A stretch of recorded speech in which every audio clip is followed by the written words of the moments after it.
너무 아름다운데 지금 팔레르모가 그쵸. 무슨 관계가 있는 거예요? 팔레르모가 시칠리아의 주도인데요. 1861년 통일 이탈리아 왕국이 탄생한 이후부터 2022년 오늘날까지 세기를 뛰어넘는 이탈리아 마피아의 역사 그 자체, 이렇게 말해도 과언이 아닌 도시입니다. 그렇다면 당시 시칠리아는 과연 어떤 상황에 놓여 있었을까요? 잠깐 지도를 보면서 확인을 해볼까요? 네. 자, 시칠리아가 여기죠. 네. 자, 우리가 아메리카 마피아 편에서 배웠듯이 도시국가로 분열되어 있던 이탈리아에 1861년 통일 왕국이 들어서게 되는데요.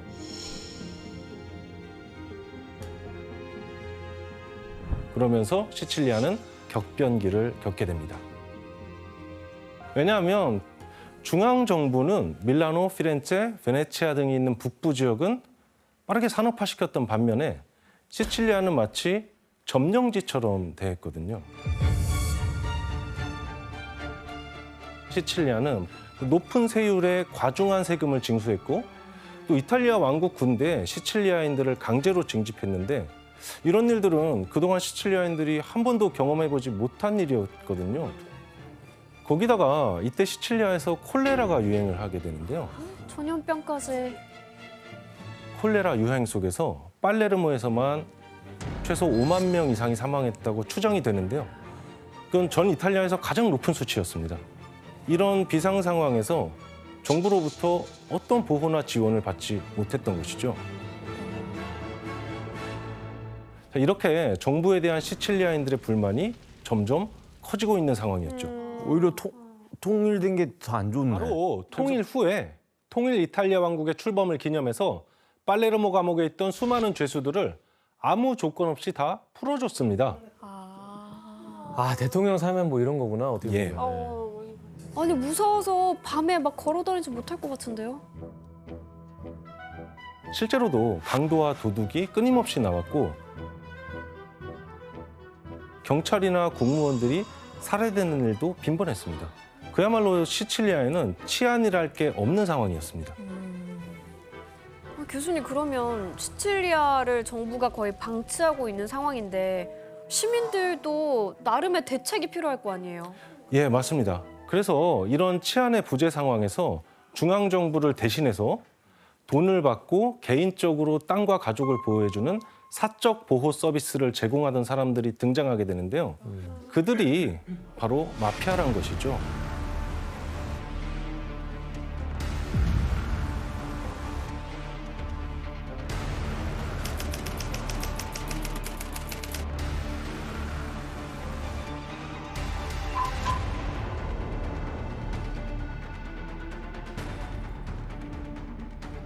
그럼 마피아도 처음에는 뭐 미국의 보안관처럼 치안 유지를 위해 시작을 한 거네요? 예, 비슷한 면이 있습니다.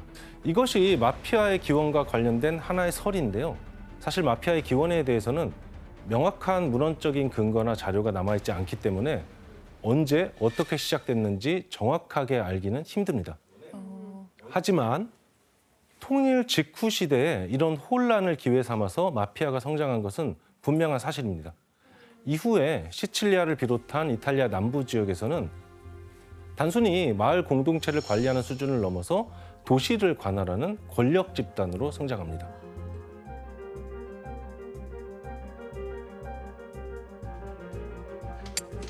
박도. In the name of God and Cecily.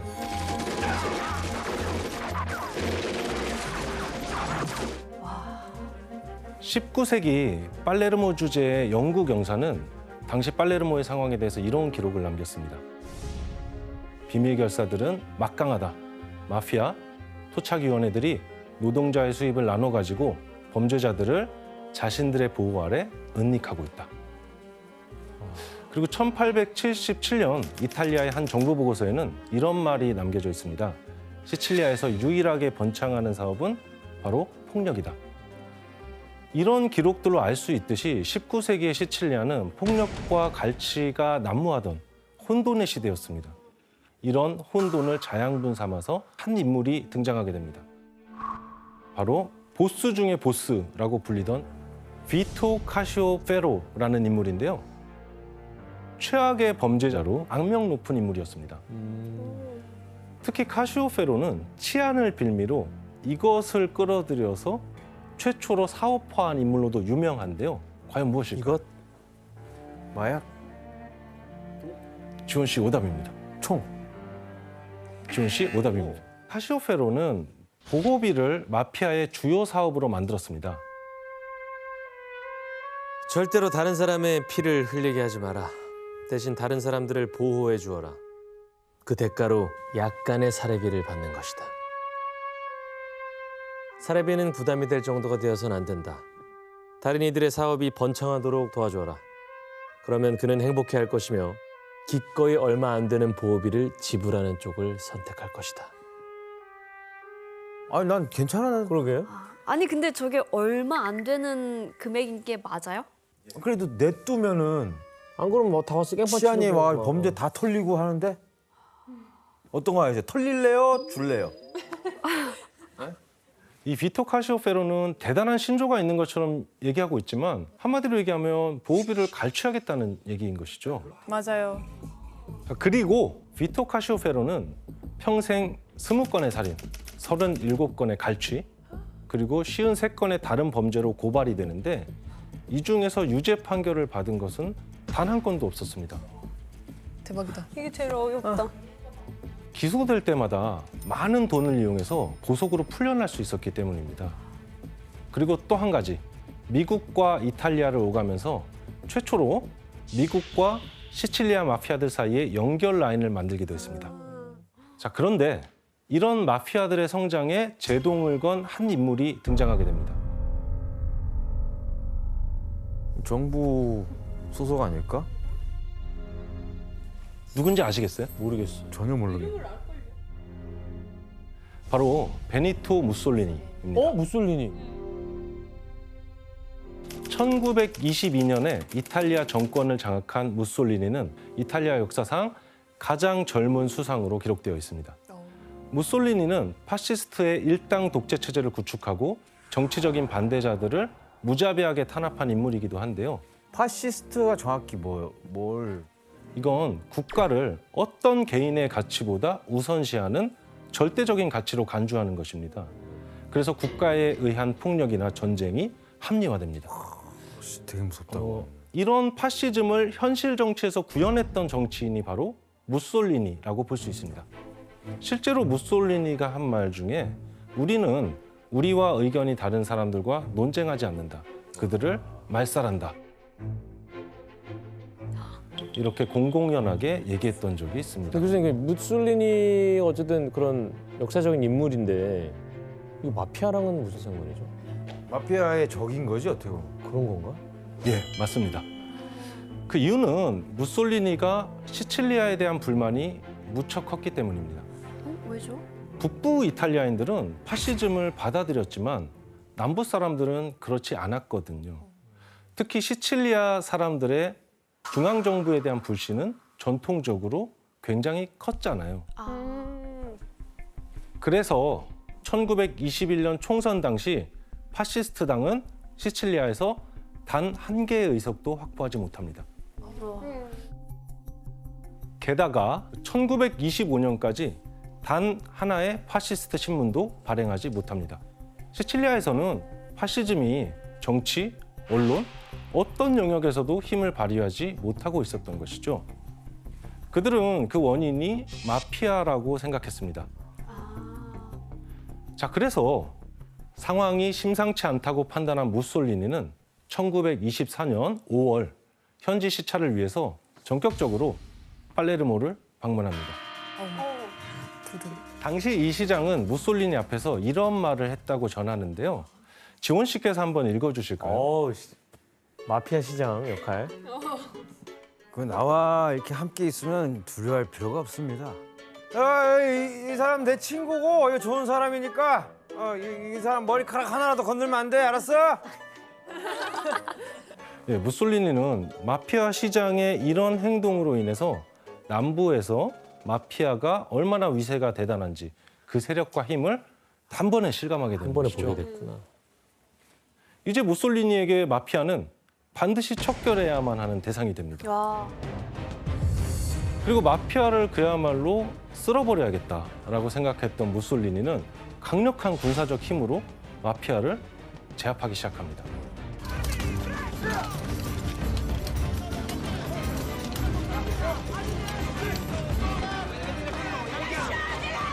체포영장이나 수색영장 없이 마피아를 잡아들입니다.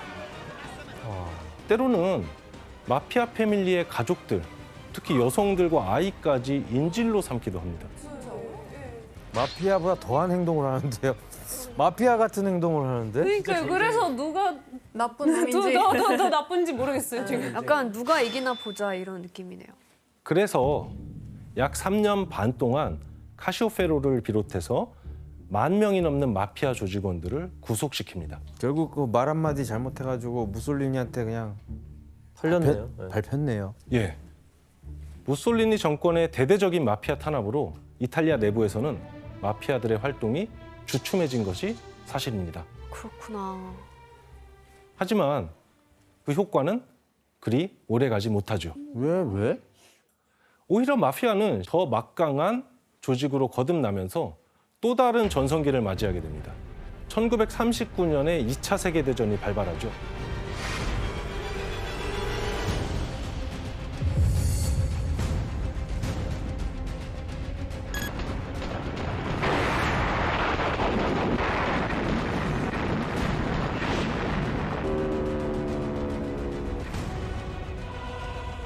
(1943년) 여름 연합군은 미국과 영국군으로 구성된 점령지 정부를 시칠리아에 구성하고 시칠리아를 완전히 장악합니다.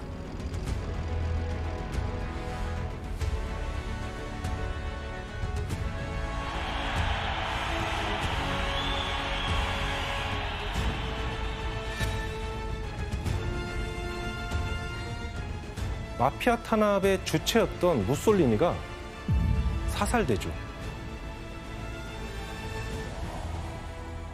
그리고 연합군의 점령지 정부는 시칠리아에서 처음부터 새로운 질서를 세워야만 했습니다. 그렇죠. 그런데 연합군 점령지 정부가 새로운 질서를 세우는데 선택된 파트너는 누구였을까요? 마피아죠. 예, 바로 마피아였습니다. 파시스트 정권을 몰아내는 게 목표였던 연합군 정부에게 파시스트에 대한 적개심이 굉장히 컸던 마피아는 최선의 선택이었습니다. 그러면 그 무솔리니 정권에게 탄압받던 마피아가 다시 부활을 하는 건가요? 예, 맞습니다. 연합군이 2차 세계대전 당시 마피아와 광범위하게 협력을 했고 전후에 그들을 복권시킵니다. 그래서 와해 직전까지 갔던 마피아 세력이 시칠리아에 다시 뿌리를 내릴 수 있게 만들었던 것은 분명한 사실입니다. 와.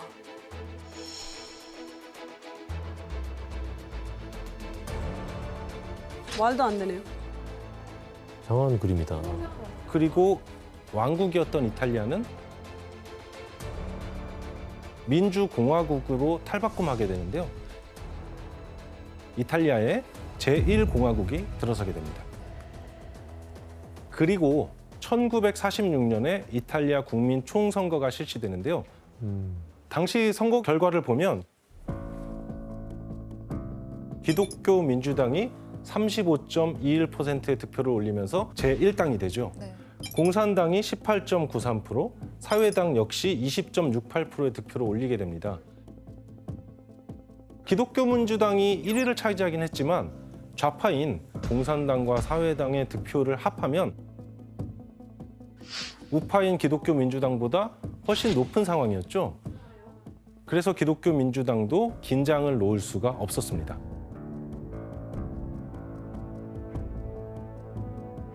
다음 선거는 1948년 4월로 예정되어 있었는데 기독교 민주당은 무슨 수를 써서라도 사회주의와 공산주의의 팽창을 막아야만 했습니다.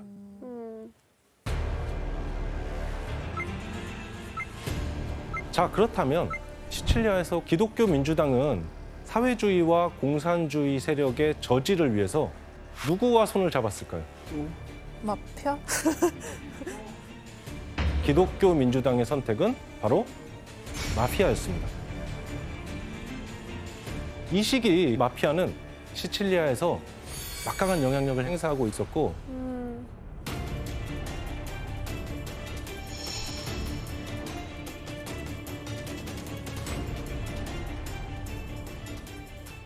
마피아는 물불을 가리지 않고 기독교 민주당의 집권을 위해서 적극적으로 나섭니다. 사회당과 공산당 사무실에 여러 차례 폭탄 테러를 일으켰고요. 수십 명의 사람들이 숨지게 됩니다. 이런 마피아가 벌인 테러는 시칠리아에서 공산당과 사회당을 지지하는 사람들의 마음속에 두려움을 심어주기에 충분했죠. 각종 부정선거를 한 거네요. 예. 이후 1948년 국민 총선거에서 기독교 민주당이 승리를 거두게 됩니다.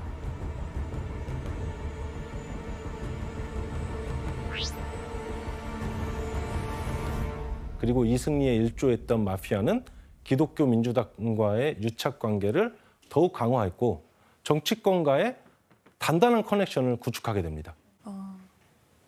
자, 이제 마피아는 명예를 얻은 것뿐만 아니라 금전적으로도 호황을 누리게 됩니다. 시칠리아 마피아들의 새로운 돈벌이가 된 것은 바로 건설업이었습니다. 와, 이거 진짜 놀랍다. 건설업? 예. 2차 세계대전을 치르면서 많은 사람들이 집을 잃은 데다가 시칠리아의 급속한 도시화로 농촌에서 도시로 대규모 이주가 이루어지면서 건설 붐이 일어나게 된 것이죠. 그 얘기 들었어요.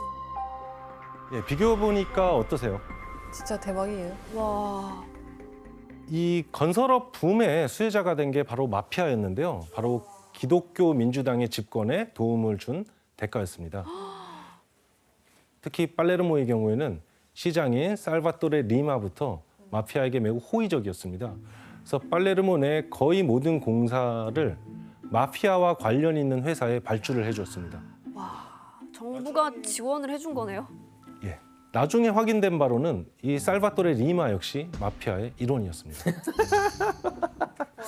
와, 좀 대단하네. 팔레르모는 그냥 마피아 나라네요. 마피아. 마피아나. 마피아나. 그렇죠. 자, 그렇다면 건설 공사를 도맡게 된 마피아들은 과연 건물을 제대로 올렸을까요? 아닐걸요? 아, 다 떼먹죠. 마피아들은 그리고 아파트를 짓기 위해서 팔레르모의 역사적 건물들도 서슴치 않고 파괴해 버렸는데요. 네? 문화재까지요? 예.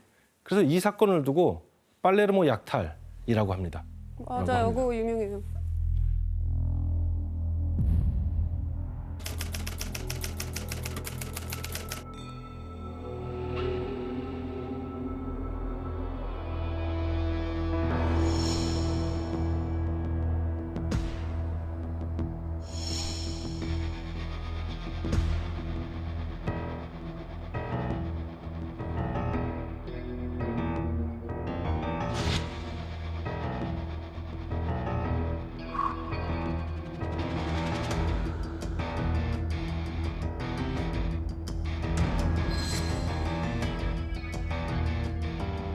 아유, 왜 그래 진짜. 이때 그 당시에 단기간에 많은 건물을 짓게 됐는데 그때 지었던 그 건물들이 수명이 다 돼서 무너지면서 많은 사고가 발생하고 있어요. 예.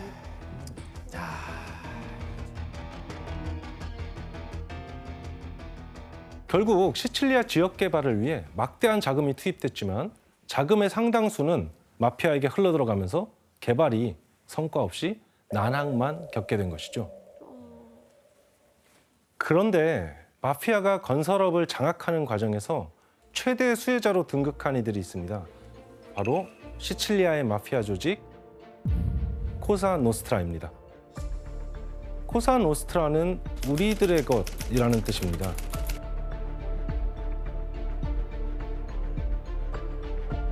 그들은 100여 개의 조직들이 소속된 마피아 패밀리들의 연합체인데요. 이야, 대박이다. 코사노스트라가 19세기 중반에 그 처음 탄생한 그 시칠리아의 마피아라는 의미예요. 그래서 그런지 조금 더 오리지널한 그런 느낌이 있어요. 뭔가 그 대부 영화에서 보는 것처럼 전통 있는 마피아 그런 느낌이 있어요.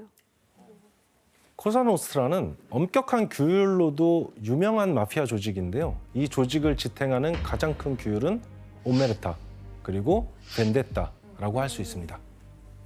오메르타는 침묵의 계율인데 그 누가 됐든 조직의 비밀을 절대 발설해서는 안 된다는 계율입니다. 코사노스트라가 오메르타를 얼마나 중시하는지 보여주는 하나의 사례가 있습니다. 1989년에 벌어진 사건인데요. 22살이었던 코사노스트라의 보스의 아들이 갑자기 숨지는 일이 벌어집니다. 대체 무슨 일이었을까요? 어머니와 누나가 킬러들을 고용해서 설마. 아들을 명예살인한 것이죠.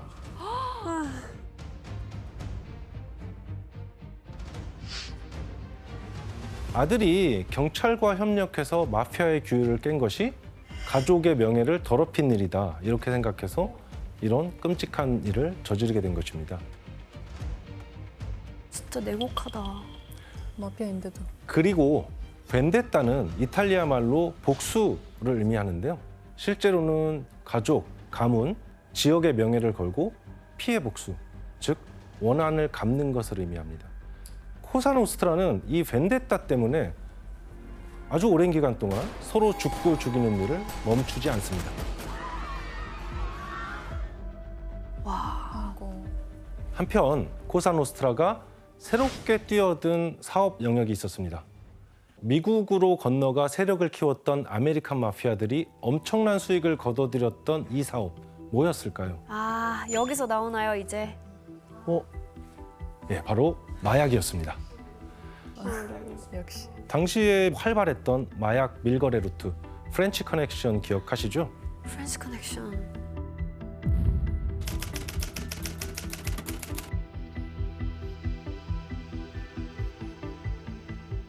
동남아시아와 튀르키예의 양귀비가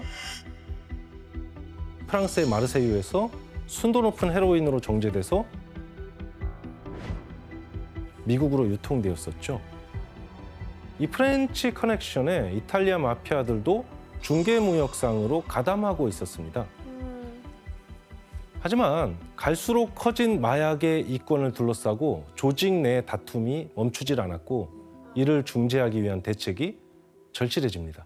자, 그렇다면 그들이 대책으로 마련한 건 무엇이었을까요? 바로 시칠리아 마피아 위원회를 결성한 것입니다.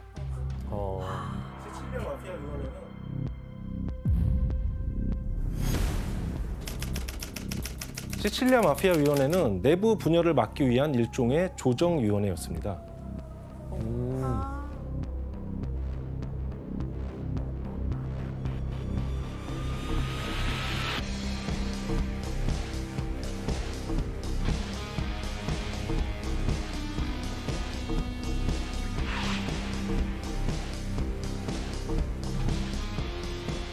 그렇지만 코사노스트라 앞에 예상치 못한 위기가 닥치게 되는데요.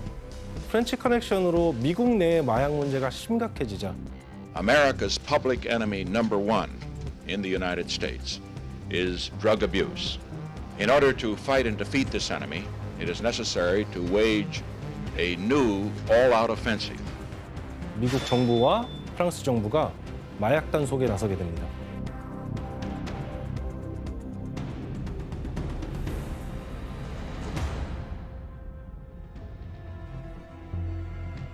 결국 1970년대 초 프렌치 커넥션은 와해됩니다. 그러면 이 코사노스트라의 수입원이 없어지게 되는 거잖아. 그렇죠. 하지만 코사노스트라가 마약으로 버는 막대한 돈을 쉽게 포기할 리 없겠죠. 네. 코사노스트라는 프렌치 커넥션 이후 새로운 마약 루트를 만들어냅니다.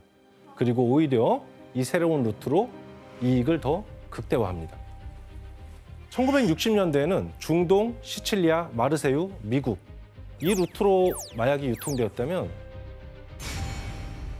1970년대 초부터는 중동, 시칠리아, 그리고 시칠리아에서 바로 미국 이 루트로 그러니까 중동에서 원료를 받아서 시칠리아에서 직접 헤로인을 제조하고 그걸 바로 미국으로 직수출을 하게 된 것이죠.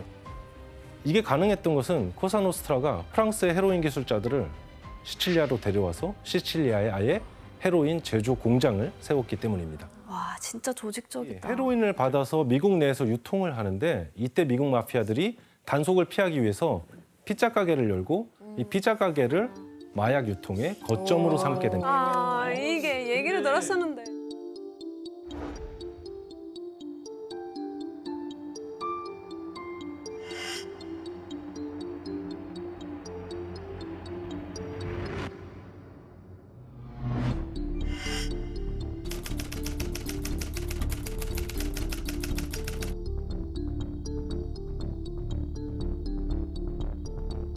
그래서 이것을 피자 커넥션이라고 합니다. 와. 아니 근데 이런 피자 커넥션으로 미국에 유통되는 마약 양이 그 당시 어느 정도였는지 알고 계세요? 이제 이 피자 커넥션 통해서 1975년부터 1984년까지 16억 5천만 달러의 헤로인을 수입을 하는 걸로 알려져 있는데 그거는 원으로 바꾸면 2조 3천억 원이 돼요. 엄청 어마어마한 그런 금액이죠. 조 단위예요? 네. 이렇게 코사노스트라가 마약으로 천문학적인 돈을 벌다 보니까 마약 비즈니스의 주도권을 두고 코사노스트라 내부에서 역사상 최악의 전쟁이 벌어집니다. 바로 시칠리아 마피아 대전쟁이 시작됩니다.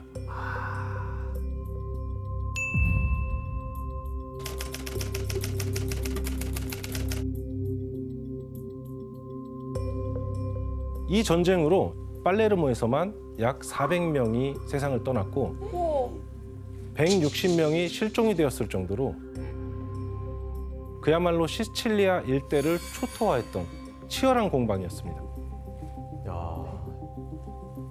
그리고 이 끔찍한 마피아 전쟁의 배후에는 한 인물이 있었는데 이 시칠리아 마피아 전쟁의 시작이자 끝인 인물, 바로 살바토레 리나입니다. 살바토레 리나는 코사 노스트라 내에 콜레오네 패밀리의 수장이었는데요. 피도 눈물도 없는 잔혹함으로 악명이 높아서 야수라는 별명으로 불리던 인물이었습니다. 와. 그런데 이런 살바토레 리나가 마피아 대전쟁을 일으킨 이유는 무엇이었을까요? 그에게는 처치해야만 하는 라이벌이 있었기 때문입니다. 라이벌? 바로 스테파노 본타테와 살바토레 인체릴로입니다.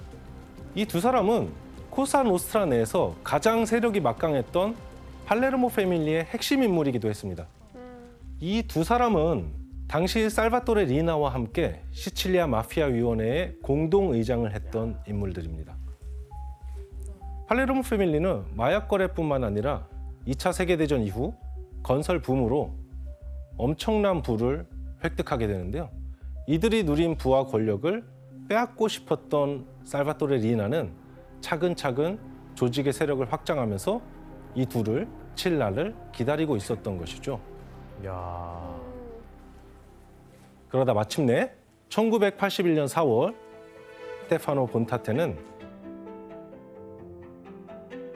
피살된 채 끔찍한 주검으로 발견됩니다.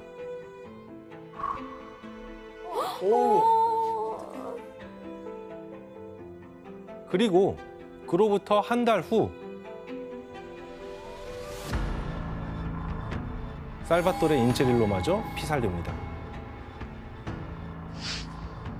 얼굴이 아예 아, 없어졌는데. 너무 허망해 근데 저렇게 죽는 게. 무서워. 시칠리아 마피아의 핵심 인물 2명이 연달아 살해된 것이죠. 저 두 명이 다 죽은 거예요? 그런 것 같아요. 예. 하지만 이것은 시작에 불과했습니다. 이 이후로 살바토레 인제릴로의 집안에서만 21명이 줄줄이 죽임을 당합니다. 그리고 스테파노 본타테의 조직에서는 3년간 120여 명의 조직원이 피살됩니다. 와. 이후에 살바토레 리나는 마피아뿐만 아니라 마피아를 비판하는 언론인 그리고 무고한 일반인도 거침없이 살해를 했고 그야말로 방해가 된다 싶으면 가차없이 죽였습니다. 그리고 그 결과 마피아 대전쟁에서 승리를 하고 결국에는 마피아 위원회의 단독 의장으로 등극하게 됩니다. 하지만 그의 폭주로 시칠리아 민심이 크게 요동치게 됩니다. 도시 전체를 무법천지로 만들었던 마피아에 대한 분노가 들끓기 시작합니다. 그러면서 마피아들을 처벌하기 위한 정치권의 움직임도 전개되기 시작합니다. 그 움직임을 이끌었던 것은 이탈리아 공산당 서기장이었던 피오 라또레라는 인물이었습니다. 라또레는 반마피아법을 발의했는데요. per liberare la Sicilia dal sistema di potere mafioso. 그가 발의한 반마피아법의 특징은 크게 두 가지로 설명할 수 있습니다. 첫 번째로 이탈리아 사법체계에서 최초로 마피아를 공식적인 범죄 조직으로 규정했다는 것입니다. 자, 그렇다면 두 번째 반마피아법의 특징은 무엇일까요? 마피아 범죄로 경제적 이익을 얻었을 경우에 그 소득이나 재산을 압류할 수 있도록 한 것입니다. 그러나 피오 라또레는 이런 강력한 반마피아법을 발의했지만 이 법률은 의회에서 제동이 걸린 채 2년 동안 제정되지 못했습니다. 의회를 통과하려면 이제 50% 이상의 득표를 올려야 되는데 당시에 집권당은 마피아와 결탁해 있던 기민당이었죠. 의회를 통과하기가 쉽지 않은 상황이었습니다. 그런데 반마피아법으로 마피아의 재산 압류가 이슈화되자 살바토레 리나를 필두로 코사노스트라는 반격에 나서게 됩니다. 그리고 가장 먼저 그들의 타겟이 된 것은 바로 반마피아법을 발의했던 피오 라또레였습니다.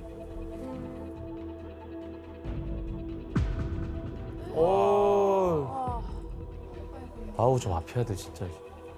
1982년 4월에 피오 라또레는 싸늘한 주검으로 발견이 됩니다. 아 이건 아니지. 이건 진짜. 상황이 이렇게 되자 이탈리아인들은 충격에 빠지게 되죠.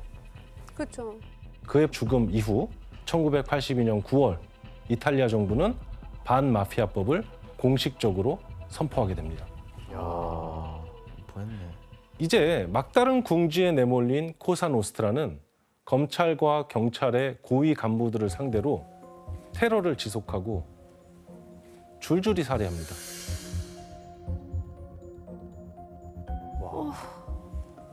이때 마피아를 수사하던 검찰이나 경찰들은 스스로를 걸어다니는 송장이라고 얘기할 정도였습니다. 언제 죽을지 모르는. 예, 목숨 내놓고 하는 일이었던 것이죠. 신변의 위협이. 예, 발코네 보셀리노. 조반니. 이탈리아인들의 영웅이죠. 네, 네. 맞아요. 이탈리아 사람이라면 모르는 사람이 없을 만큼 되게 유명한 사람들인데 본인 목숨을 걸고 마피아를 없애려고 노력을 했던 사람들이에요. 예, 말씀해 주신 것처럼 1985년 11월 팔코네와 보르셀리노 이 두 검사를 비롯한 팔레르모의 검사팀은 475명의 마피아 단원에 대한 기소장을 드디어 완성합니다.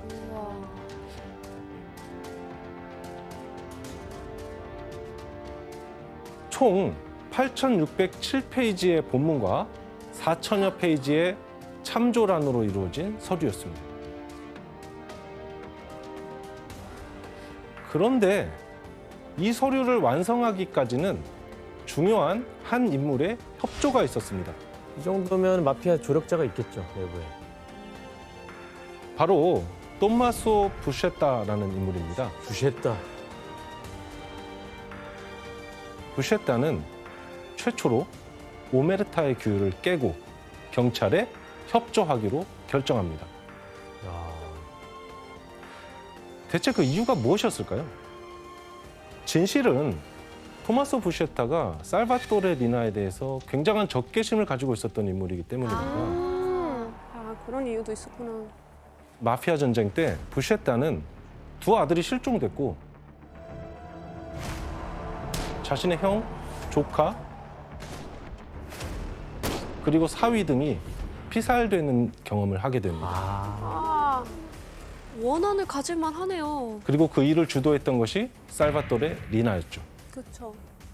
부시에타는 연이은 가족들의 죽음에 마피아 생활에 환멸을 느끼고 있었고 이런 부시에타를 조반니 팔코네 검사가 검찰 조사에 협조해달라고 설득을 하게 됩니다. 잘했다. 결국 부시에타는 마피아의 절대적 규율인 오메르타를 깼고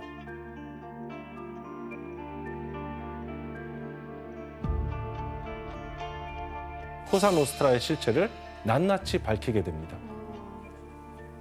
이제 부시에타가 검찰편에서 조직에 대한 정보를 제공하고 있다는 소식이 전해지자 살바토레 리나는 민간인을 대상으로 테러를 일으킵니다.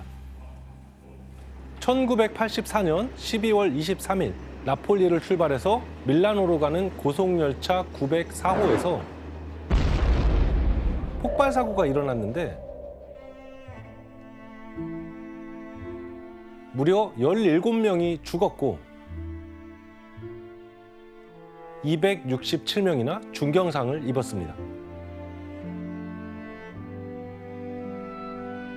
이것을 크리스마스 대학살이라고 부릅니다.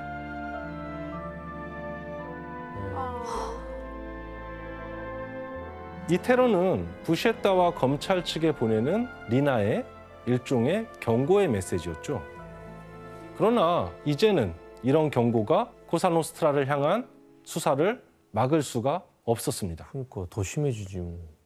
그래서 반마피아법을 근거로 드디어 이탈리아에서는 마피아를 처벌하는 역사상 가장 큰 재판이 열리게 됩니다.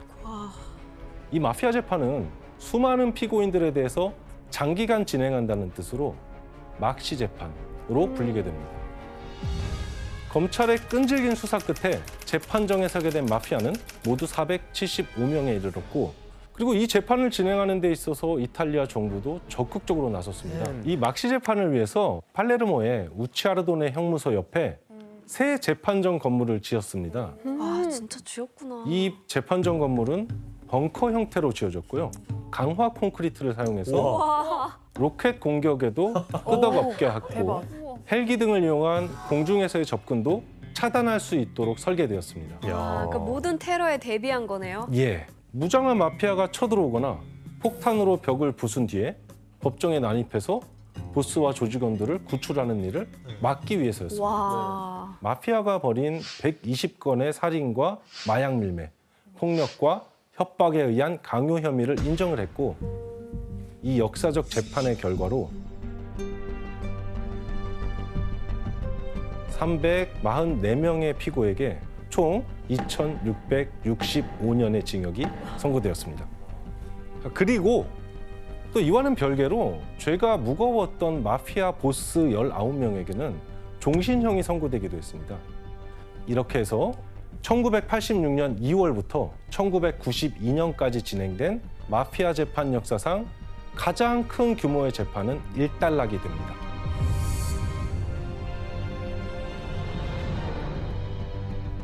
막시 재판이 종결되었던 바로 그해 5월 23일 팔레르모 인근의 한 도로에서 폭탄 사고가 일어납니다.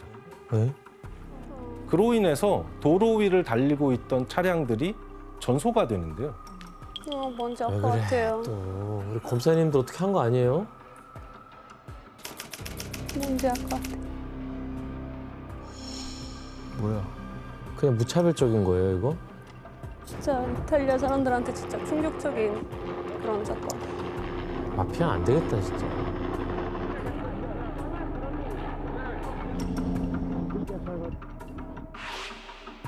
자, 과연 사고를 당한 사람은 누구일까요? 검사님. 그죠. 제발 아니었으면 좋겠다. 그 차량들 안에 타고 있던 사람은 다름 아닌 팔코네 검사와 그의 아내 그리고 이 팔코네 검사를 경호하던 경찰들이었습니다. 맞아요. 추가 수사를 막기 위해서 코사노스트라가 벌인 암살이었습니다. 팔코네 검사의 동선을 미리 파악하고 있던 마피아가 도로 지하를 가로지르는 배수관에 약 500kg의 폭탄을 설치해두었다가 리모컨으로 폭발시켰던 것이죠.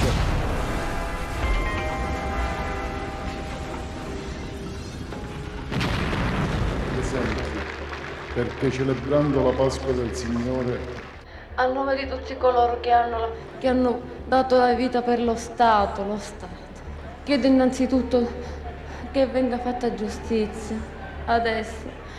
운구 행렬이 팔레르모 대성당을 빠져나오자 성당 앞 광장에는 수많은 추모객들이 몰려들었고 그래서 그들의 죽음을 슬퍼하고 애도했습니다.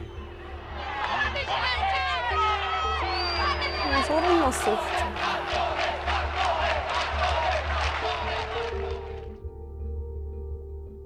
이날 추모를 위해서 모인 시민들은 팔레르모는 정의를 원한다. 정부에서 마피아를 몰아내라. 이런 내용의 플래카드를 내걸고 시위를 벌였습니다. 정말 이탈리아 사람한테 너무 충격이었어요. 팔코네 검사에게 테러를 가했던 것은 살바토레 리나의 오른팔이었던 조반니 브루스카였습니다. 브루스카는 인간 백정이라고 불리던 사람인데요. 살해한 사람만 100명이 넘는 걸로 알려져 있습니다. 배신한 조직원의 11살짜리 아들을 2년 동안 납치했다가 살해한 후에 산성용액에 시신을 녹여서 없애버렸을 정도로 잔인한 인물입니다. 정말 괴물이에요. 비극은 단지 팔코네 검사의 죽음으로만 끝나지 않았습니다. 아이고. 팔코네가 비극적으로 세상을 떠난 지 2달이 채 되지 않아서 보르셀리노 검사 역시 어머니를 찾아뵈러 간 아파트 주차장에서 마피아의 폭탄 공격을 받고 세상을 떠나게 됩니다. 팔코네의 죽음 이후에도 굴하지 않고 수사에 박차를 가하던 보르셀리노 검사에 대한 마피아의 보복이었습니다. 당시에 마피아는 이렇게 무자비한 방법으로 관련 검사들을 제거한다면 모든 일이 해결될 거로 생각하고 있었습니다. 하지만 마피아의 실체를 직접 보고 듣고 알게 된 시민들의 분노가 걷잡을 수 없이 커졌습니다. 뒤늦게 살바토레 리나가 체포되었고 총 52명의 살해를 배후에서 조종한 혐의로 종신형을 선고받습니다. 이로써 끝을 모르고 승승장구할 것만 같았던 코사노스트라도 쇠락의 길을 걷게 됩니다. 드디어. 그로 인해 대대적인 마피아 척결은 일단락됩니다. 하지만 이탈리아 사회엔 아직 남은 과제가 있었는데요. 그동안 마피아와 검은 커넥션으로 부패할 대로 부패했던 정치권이었습니다. 1992년 2월 17일 밀라노 검찰의 젊은 검사 안토니오 디 피에트로가 당시 연정에 참여하고 있던 사회당 소속의 관리를 700만 리라의 뇌물을 받은 혐의로 체포했는데 이것을 시작으로 반부패 수사 마니뿔리떼가 전개된 것입니다. 마니뿔리떼는 깨끗한 손이란 뜻이죠. 그런데 수사 1년 만에 1000여 명의 정치인과 고위공직자가 체포되었고 전체 국회의원의 25%인 177명이 검찰 조사를 받았습니다. 이후에도 수사는 계속되었고 이후 총 6천여 명이 부패와 관련돼 수사를 받고 그중에 2,993명이 부패 혐의로 체포되었습니다. 그리고 이들 가운데 상당수가 마피아로부터 정치 자금을 받고 있었다는 사실이 드러났습니다. 1948년 이래 46년간 이탈리아의 집권당이었던 기독교 민주당은 1994년 1월 16일 해산됐습니다. 그 이유는 상하원 의원의 거의 절반이 기소되었기 때문에 더 이상 기존 정당을 유지할 여력도 명분도 사라졌기 때문입니다.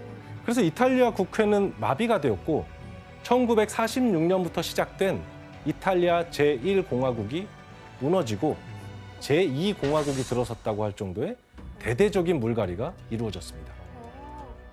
자, 이렇게 이탈리아 정부는 어떻게 해서든 마피아를 척결하려고 했지만 안타깝게도 이탈리아 사회에서 뿌리 깊게 자리 잡은 마피아 문제를 완전히 해결할 수는 없었습니다. 그렇죠. 오히려 마피아는 시간이 지날수록 이제 불법과 합법의 영역을 넘나들면서 조직적인 기업의 형태로까지 진화합니다. 맞아요. 아름다운 항구 도시, 또 굉장히 유명한 곳인데 마피아들이 또 어떤 짓을 한 건가요? 그러게요. 예. 잇따른 마피아 척결의 움직임으로 시칠리아의 전통적인 마피아 조직인 코사노스트라의 세력이 움츠러들었죠. 그 사이에 이탈리아 남부에선 2000년대 들어 막강한 영향력을 행사하는 두 조직이 등장합니다. 아, 바로 나폴리의 까모라와 칼라브리아의 은드랑게타입니다. 까모라는 마피아 비즈니스계의 새로운 강자라고 할 수 있습니다. 까모라는 120여 개의 조직 아래 7천여 명의 조직원이 활동하는 걸로 추정됩니다. 마피아의 전통적 사업인 마약은 물론이고 건설, 식품, 명품, 관광 사업 등 맞아요. 다방면에 손을 뻗치고 있는데 유연한 조직 운영과 신속한 의사결정이 강점으로 꼽히고 있습니다. 와, 거의 무슨 스타트업 같은 느낌이네요. 스타트업. 마피아 스타트업. 그런데 이렇게 악명 높은 까모라에겐 기존의 이탈리아 마피아 조직과 조금 다른 특징이 하나 있습니다. 바로 까모라 내에 이탈리아 전역의 화제를 모았던 여성 보스가 있었는데요. 다른 조직에도 여성 보스가 있기는 하지만 까모라의 여성 보스처럼 널리 알려졌던 적은 없습니다. 자, 대체 누군지 사진으로 확인해 볼까요? 무섭게 생길 것 같은데. 아, 되게 뭔가 작게 예뻐요. 보이는데요? 무슨 영화 배우 같아요. 뭔가 미인이신 것 같은데? 예, 까모라 최초의 여성 보스 아순타 마레스카인데요. 마레스카는 원래 카모라의 보스와 결혼한 보스의 아내였습니다.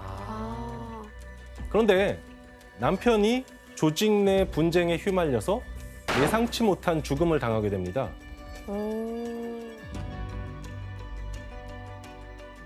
그래서 마레스카가 남편을 죽인 인물을 총으로 살해합니다.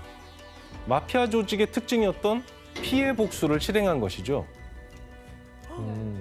당시 마레스카는 18살로 임신 6개월이었습니다. 와, 복수로 죽였다고요? 예. 네. 당시 경찰은 분명히 공범이 있을 것이라고 보고 계속해서 마레스카를 추궁했지만 마레스카는 끝까지 자신의 단독 범행임을 주장했습니다.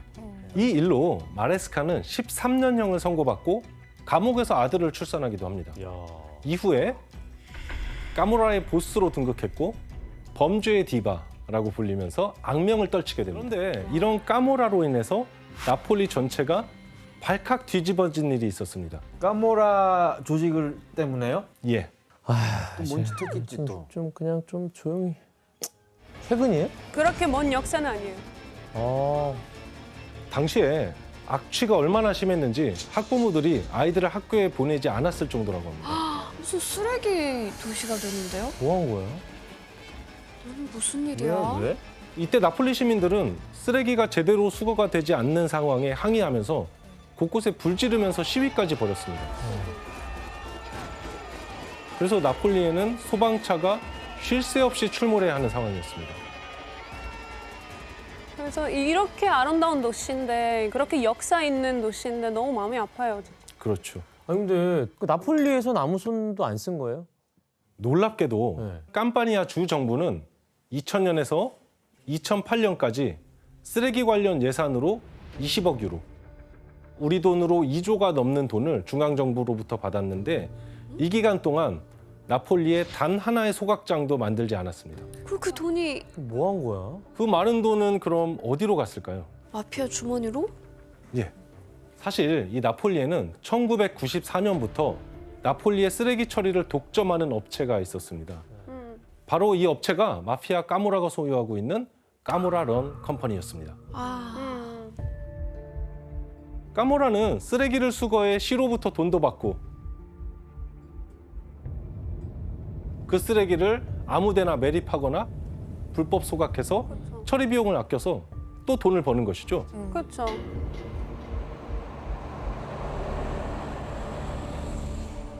진짜 못된 짓을 다 하는구나.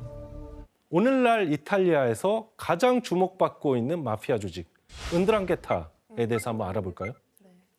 드랑게타.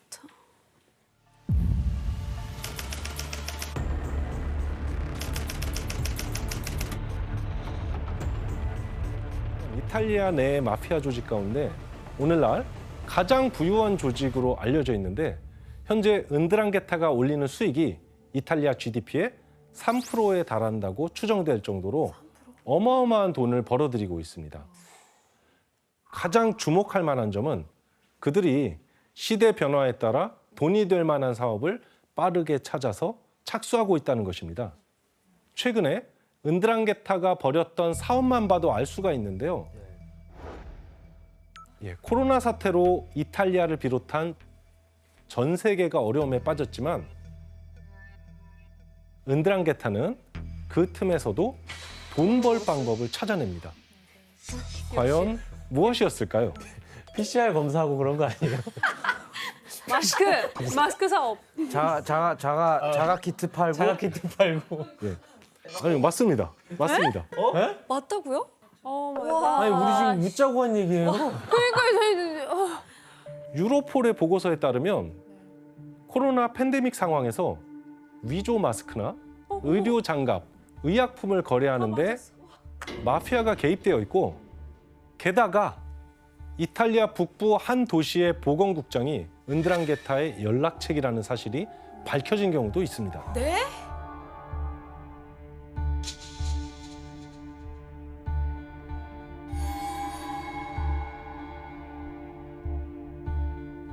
심지어는 장례식 업체에 투자하기도 하고 병원에서 나오는 세탁물을 처리하는 클리닝 업체에도 투자를 하고 있습니다. 와 진짜 별짓을 다 하는구나. 가면 냅뒀잖아요. 백신 만들었을 것 같은데. 가짜 백신. 와우. 그냥 비즈니스맨들이네. 대기업이 진짜 맞는 것 같아요. 대기업이에요. 이뿐만이 아닙니다. 무엇보다 또 뭐 있어요? 은드랑게타는 가난하고 소외된 이들을 위한 돈까지 갈취했습니다. 유럽 최대 난민센터 가운데 한 곳으로 알려진 이탈리아 칼라브리아주의 한 난민센터가 사실은 은드랑게타의 현금 지급기 역할을 한 것으로 드러나면서 충격을 안겨주었는데요. 은드랑게타는 2006년부터 10년간 난민센터의 운영에 관여하면서 난민들에게 제공하는 음식 공급의 하청을 따내는 방식으로 난민센터에 지원된 공적 자금의 3분의 1에 해당하는 3,600만 유로를 빼돌렸습니다. 진짜 악질이다. 이탈리아 경찰 발표, 마피아가 난민기금 수백만 달러를 빼돌렸다.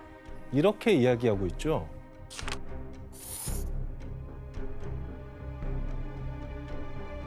그렇게 빼돌린 자금은 부동산과 고가의 차 혹은 선박을 구입하는 데 썼다고 알려져 있습니다.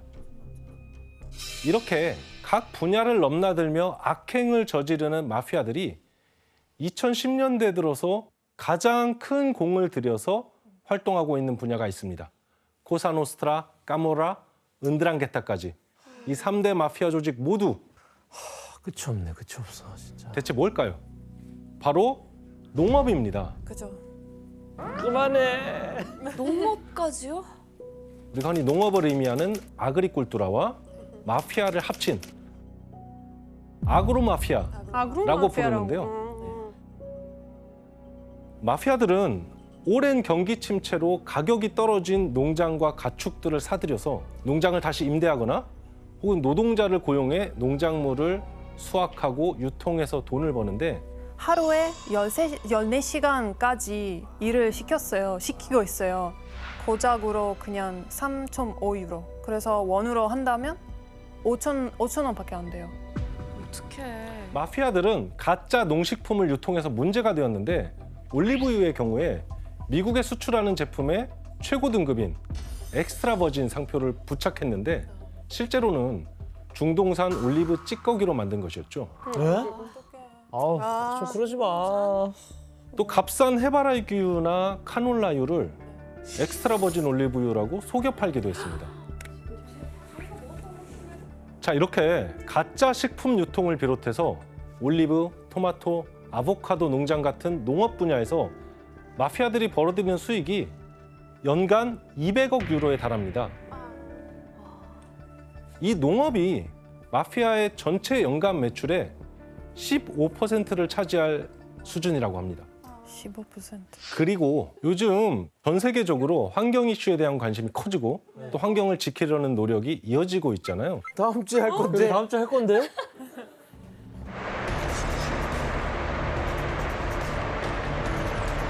안 돼, 끼어들면 안 돼. 이상한 짓 할 거야. 가짜 뭘 하든지. 당신들도 죽고 당신들 자식 다 죽는 거예요, 이거는. 죽어서 돈 이고 갈 거야? 아, 걱정돼. 너무 웃겨 진짜. 그러면서 에너지 분야에서 특히 재생에너지에 대한 투자가 이어지고 있는데 마피아의 눈에 이런 동향이 포착된 거죠. 이탈리아 마피아들이 주목했던 것은 그 가운데에서 풍력 에너지였습니다. 이렇게 환경과 관련된 에너지 분야에 투자하는 마피아를 에코 마피아라고 부릅니다. 너무 안 어울린다. 에코 에코와 마피아. 마피아 너무 안 어울려요. 사랑스러운 살인자 같은 거 아니에요? 그렇다면 마피아들은 왜 풍력 에너지에 눈독을 들였던 걸까요? 이탈리아와 유럽연합이 풍력 농가 건설에 보조금을 지급했는데요. 마피아들은 지방 공무원들에게 돈을 주는 대가로 풍력 설비 및 건설 허가권을 소나기에 넣고 해외 기업에 처분했습니다. 그러니까 이런 식으로 현대가 달라지고 있는 것 같아요. 옛날처럼 그런 갱스터 같은 그런 거 말고 총 쏘고 그러니까 이런 게 아니라. 그런 느낌의 마피아가 아니라 마피아가 그냥 이태리를 집어삼키겠네요. 전 세계 아닐까요, 언젠가? 자, 이렇게 시대에 맞춰서 옷을 바꿔 입고 그럴싸한 사업을 하는 것처럼 보이지만 마피아가 악행을 저지르고 있다는 것은 변함없는 사실이죠. 특히 마피아가 서민들의 삶을 짓밟는 일은 여전한데요. 바로 마피아가 걷어들이는 보호비가 서민들의 일상을 피폐하게 만들고 있습니다.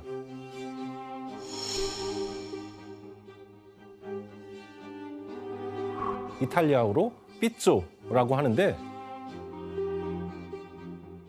자영업자부터 기업까지 예외 없이 내야 하는 것입니다. Pagavamo 250 euro al mese, poche cifre.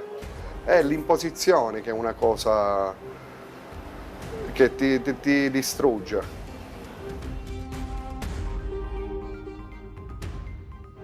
팔레르모만 해도 매년 1억 7천만 달러에 달하는 보호비를 걷어들인다고 하는데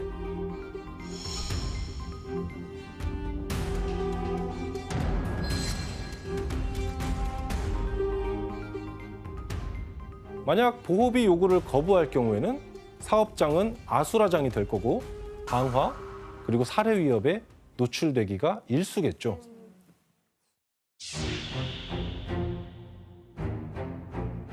팔레르모에서 의류 공장을 운영하고 있던 사람입니다.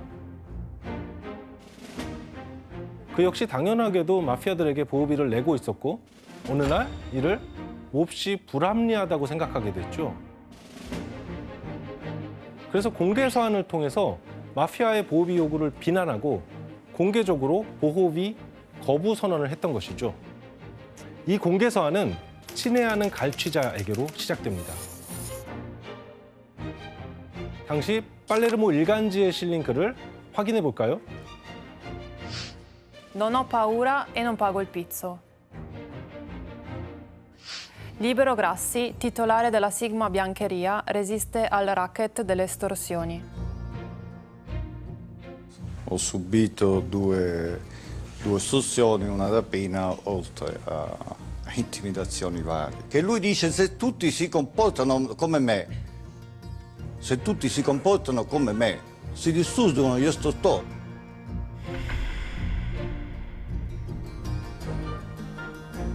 저항 의지가 보이네요. 쉽지 않은 위지인 것 같기도 해요. 같은 날 그라시는 보호비를 받아간 마피아 조직원들을 경찰에 신고했고 결국 5명의 마피아가 체포됩니다. 우와. 자, 하지만 그때부터 그의 불행은 시작됩니다. 어떡해. 그렇죠. 사건이 벌어지고 얼마 지나지 않아서 공장은 누군가의 침입을 받았고 미수에 그치긴 했지만 방화를 당할 뻔한 일도 있었습니다. 그리고 결국 공개 서한을 낸 지 1년도 채 되지 않아 그라 씨는 총상을 입은 의문의 시체로 발견이 됩니다.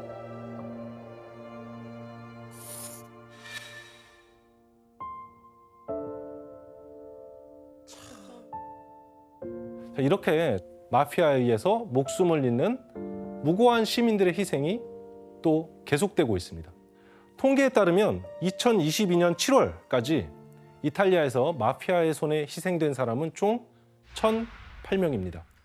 그런데 이 통계는 마피아 조직들 간의 이권 다툼에서 사망한 사람들은 통계에서 제외돼 있습니다. 자, 이렇게 민간인들의 희생이 그치질 않자 이탈리아 정부는 민간인들의 희생을 기리기 위해서 3월 21일을 마피아 희생자의 날로 지정합니다.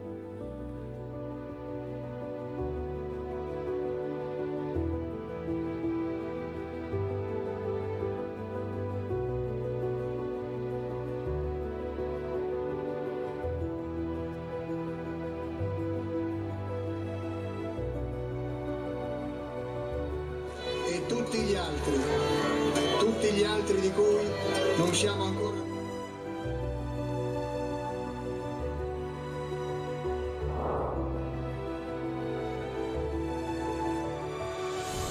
적극적으로 마피아의 부당함에 맞서 싸우면서 악습을 타파하기 위해서 노력하고 있습니다.